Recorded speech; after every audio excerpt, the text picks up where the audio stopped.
এবার দীঘা এবং শালবনীর মধ্যে নতুন রেল রুট সবুজ সংকেত দিয়ে দিল রেল মন্ত্রক। এর ফলে রেলপথে জুড়তে চলেছে পূর্ব এবং পশ্চিম মেদিনীপুর।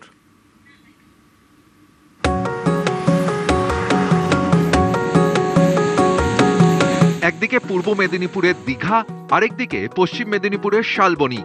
এই দুই জায়গা এবার জুড়বে রেলপথে। শালবনী দীঘার নতুন রেল লাইন প্রকল্পের অনুমোদন দিয়েছে রেল মন্ত্রক।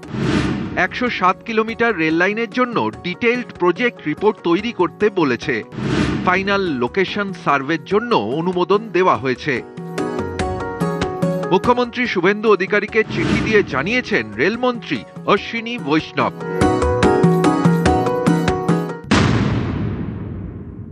নতুন যদি একটা রেল লাইন তৈরি হয় তাতে আমাদের এখানে লোকাল যে কলকারখানাগুলো রয়েছে এইগুলোতে বাইরের থেকে কোনো কিছু আসা বা নিয়ে আসার একটা সুবিধা হবে। দ্বিতীয়ত এইখানকার যে লোকাল মানুষ রয়েছে তাদের একটা কর্মসংস্থান বাড়বে।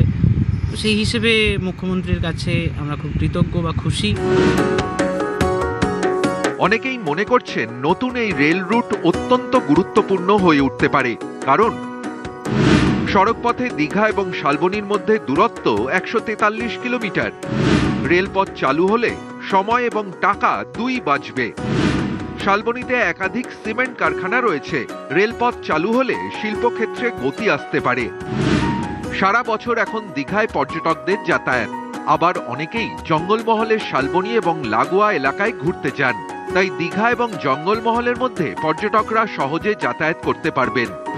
এই রেলপথ চালু হলে স্থানীয় ব্যবসায়ীদেরও সুবিধা হবে। দীঘায় বড় বাজার, সহজেই সেই বাজারে যেতে পারবেন শালবনীর মাছ সবজি ব্যবসায়ীরা।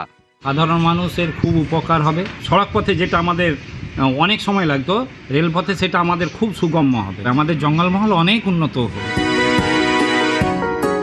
নিউজ 18 বাংলা।